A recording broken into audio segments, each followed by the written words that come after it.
On the night of February 24, 2021, employees at a chain of massive electronic superstores across 9 states showed up for their shift and found a letter posted on the company website instead. No press conference, no advance notice to staff, no countdown, no farewell tour, no liquidation sale where customers could come say goodbye. Every single store, all 30 of them, was closing immediately, permanently, that night. This was Fry's Electronics. For over 3 decades, one of the most beloved, most bizarre, most genuinely iconic tech retail chains in America. A place with stores shaped like Aztec temples and alien crash sites, where you could buy a motherboard and a bag of chips in the same aisle at midnight. Gone, in a single overnight statement, after 36 years. This is the story of Fry's Electronics, how a family built it out of supermarket money, how it became a genuine Silicon Valley institution, and how it ended with less warning than most people get for a canceled flight. The story starts, oddly enough, with groceries, not electronics. Charles Fry ran Fry's Food and Drug, a California supermarket chain, for years, building it into a genuine regional business. In 1972, he sold that supermarket chain to Dillon's for $14 million. He then split a significant portion of the proceeds among his sons, roughly $1 million each. One of those sons, John Fry, had actually worked inside the family supermarket business as its IT manager, giving him hands-on exposure to computer systems at a time when almost nobody outside specialized industries had that experience. In May 1985, John Fry, along with his brothers Randy and David, used their share of the money to open something entirely different from the family's grocery roots, an electronics superstore in Sunnyvale, California, deep in the heart of what was already becoming known as Silicon Valley. The timing genuinely could not have been better. This was the exact region and the exact moment where the personal computer boom was accelerating, full of engineers, hobbyists, hardware startups, and early tech workers who needed parts and components immediately, in person, not by mail order that might take 3 weeks to arrive. To understand why Fry's became so beloved, you have to understand just how genuinely comprehensive its inventory was. This wasn't a narrow specialty store. Fry's sold individual electronic components, resistors, capacitors, connectors, cables of every conceivable type. It sold full desktop computers and computer building parts, motherboards, graphics cards, hard drives, RAM, catering directly to the PC building hobbyist community that was exploding at the time. Beyond computer hardware, Fry's stocked software, household appliances, cosmetics, hand tools, toys, magazines, technical and engineering books, and snack foods, all under one roof. Many locations also offered in-store computer repair and custom PC building services. It was, functionally, part electronics warehouse, part hardware store, part bookstore, part grocery aisle, part gadget shop, an enormous, sprawling, one-stop destination that simply didn't have a clean modern equivalent. If you needed a null modem cable, 3 kinds of screwdriver, and a candy bar at 9:45 p.m., Fry's genuinely had all 3 in the same building. What elevated Fry's from well-stocked electronics store to genuine cultural icon was its physical presentation. The stores themselves became attractions. Individual Fry's locations were built around elaborate, often bizarre interior themes. One store in Fresno was designed as an Aztec temple. Another, in Campbell, California, was styled as an Egyptian temple. There was a store built around a UFO crash site theme, another styled after the Wild West, and a Palo Alto location themed around Alice in Wonderland. For an entire generation of engineers, IT workers, and hobbyists across the American West and South, walking through a themed Fry's at night wasn't just running an errand. It became a genuine cultural ritual within the tech industry itself, something people who worked in Silicon Valley in the 80s, 90s, and 2000s still talk about with real affection. Growth followed that popularity. The chain expanded from its single Sunnyvale store to a peak of 34 locations across 9 states: California, Arizona, Nevada, Oregon, Washington, Texas, Illinois, Indiana, and Georgia. By 2018, Fry's was generating roughly $2.3 billion in annual revenue, employing around 14,000 people. This was not a struggling niche retailer. This was for decades a genuinely massive and successful regional institution. But beneath that success, serious problems had already taken root, years before anyone outside the company understood the scale of it.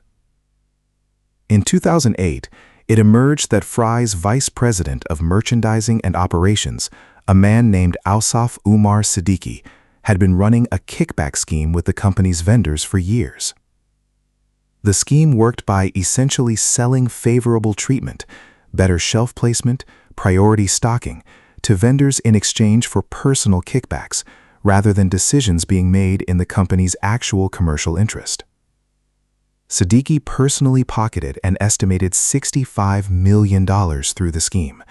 Fry's itself later placed the total damage to the company closer to $87 million, once lost margin and mismanaged vendor relationships were factored in. He was only caught after another executive happened to notice suspicious printouts left on his desk and investigated further rather than looking away. In July 2011, Siddiqui filed for personal bankruptcy, owing the IRS more than $20 million on top of the damage already done to the company. For a retail business already operating on thin margins and dependent on trusted vendor relationships to keep shelves stocked at the volume Fry's required, a scandal of this scale wasn't just a headline. It was structural damage to the exact relationships the business needed to function, damage that would take years to fully reveal itself. Through the 2010s, Fry's problems compounded, quietly, one on top of another. The rise of Amazon and the parallel resurgence of Best Buy squeezed the exact big-box, wide-selection retail model Fry's had built its entire identity on for 25 years. Fry's had also been notably, almost stubbornly, slow to build any real online presence. Early partnerships with other online retailers like Siberian Outpost and Egghead Software started and stalled repeatedly. Fry's own e-commerce site, frys.com, didn't meaningfully launch with a real connection to its physical stores until October 2006, more than a decade after online retail had already begun reshaping the industry around it. Perhaps most damaging of all, at some point, Fry's shifted much of its inventory purchasing to a consignment model, meaning the company only paid suppliers after an item actually sold, instead of buying stock up front the traditional retail way. The intent was almost certainly to reduce Fry's own financial risk. In practice, it did the opposite to the business overall. Vendors, now carrying more of the risk themselves, became far more reluctant to keep Fry's fully and reliably stocked. Longtime customers began noticing something that should never happen inside a giant big-box electronics store: empty shelves, sparse aisles, product simply missing for weeks at a time. For an oversized warehouse-style retailer, looking empty is close to a death sentence. The entire appeal depends on abundance. Reports of late vendor payments and real difficulty securing credit began surfacing publicly by the mid-2010s. Starting in August 2019, well over a year before COVID-19 existed as a factor, Fry's began quietly closing individual stores. 4 locations shut down between 2019 and early 2020, fueling growing rumors that the entire chain was heading toward the exit.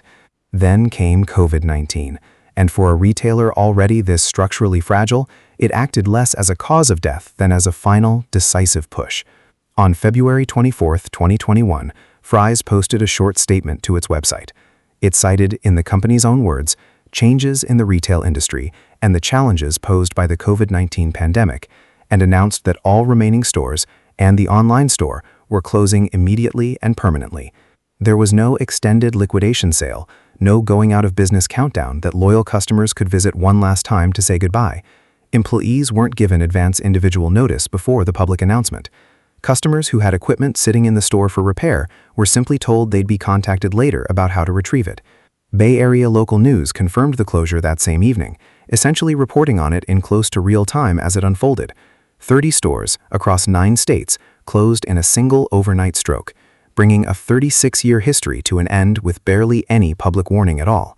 So what actually killed Fry's Electronics? Not any single cause. This is a story of multiple compounding failures, stacked over more than a decade, a major internal fraud that quietly drained tens of millions of dollars and damaged vendor trust, a catastrophically slow response to online retail while competitors built entire businesses around it, and a consignment inventory shift that backfired directly into the empty shelf problem it was supposed to prevent. COVID-19 is the reason cited in the company's own official statement, and it certainly accelerated the end. But Fry's had already been closing individual stores for well over a year before the pandemic began. The virus didn't create this collapse. It simply removed whatever runway Fry's had to find its way out of a decline that had already been building for the better part of a decade. What makes Fry's story stand apart from a lot of corporate collapses isn't really the causes themselves: competitive pressure from bigger rivals, internal fraud, inventory mismanagement. Plenty of retailers have suffered from exactly these problems without disappearing overnight. It's the ending. Most struggling chains fade slowly and visibly, store by store, sale by sale, over months or years, giving employees and customers time to see it coming and say some kind of goodbye. Fry's employees and Fry's customers went to sleep with the chain still technically alive and operating, and woke up to a letter on a website saying it was already over. For a company that spent 36 years building some of the most memorable, theatrical physical retail spaces in American tech culture, genuine one-of-a-kind stores people still talk about with real fondness today, it's a strange final irony that its actual ending had almost no theater to it at all. Just a quiet statement, posted overnight, and then nothing. If you found this one interesting, next time we're covering another company that built something people genuinely loved and still couldn't save it. Subscribe so you don't miss it.